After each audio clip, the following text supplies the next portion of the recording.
श्री स्वामी समर्थ मित्रांनो, 30 वर्षानंतर 3 शुभ राजयोग. 3.5 मुहूर्तापैकी एक मुहूर्त म्हणजे गुढीपाडव्याचा सण.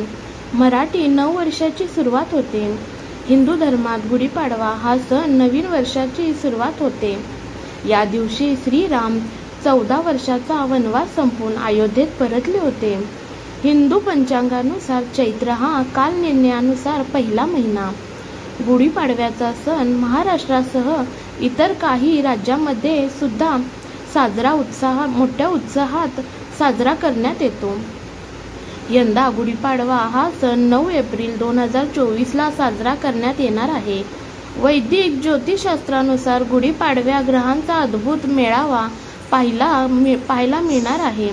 यंदा गुढीपाडव्याला शश राजयोग, अमृत सिद्धी योग आणि सर्वार्थ सिद्धी योग असणार आहे. या शुभ राजयोगामुळे काही राशींच्या लोकांवर मंगळ आणि शनिदेवांची कृपा बरसणार आहे. गुढीपाडव्याला 3 शुभ राजयोगाच्या निर्मितीमुळे वृषभ राशीच्या लोकांना फायदेशीर असणार आहे. या राशीच्या लोकांना व्यवसायात अनेक चांगल्या संधी देणार आहे. व्यवसायात चांगला नफा मिळणार आहे. तुमच्यासाठी प्रगती आणि यशाचे मार्ग खुले होणार आहेत. या काळात तुम्हाला तुमच्या करिअरमध्ये खूप चांगल्या संधी मिळणार आहेत. या काळात आयुष्यातील अनेक संकट दूर होणार आहेत. या काळात आर्थिक स्थिती मजबूत होणार आहे. कुटुंबातील वातावरण आनंदी राहणार आहे. मिथुन रास गुढीपाडव्या हा मिथुन राशीच्या लोकांना अच्छे दिन घेऊन येणार आहे. विद्यार्थ्यांसाठी हा काळ शुभ ठरणार आहे. करिअरमध्ये प्रगतीच्या नव्या संधी चालून येणार आहेत. अचानक धनलाभ होणार आहे. वडिलोपार्जित संपत्तीतून लाभ मिळणार आहेत. राजयोगामुळे काही अडचणी दूर होतील. न्यायालयीन प्रकरणात अपेक्षित यश मिळणार आहे. नोकरी करणाऱ्यांना यशासोबत काही मोठी जबाबदारी मिळणार आहे.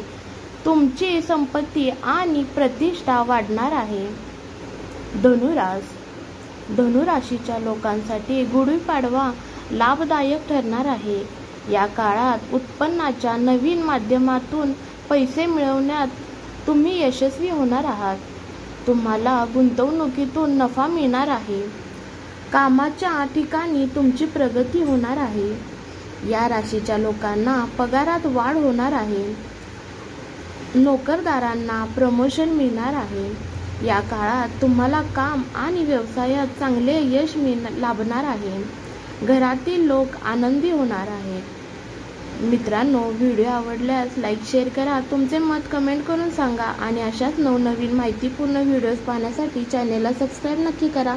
धन्यवाद फ्रेंड्स. श्री स्वामी समर्थ.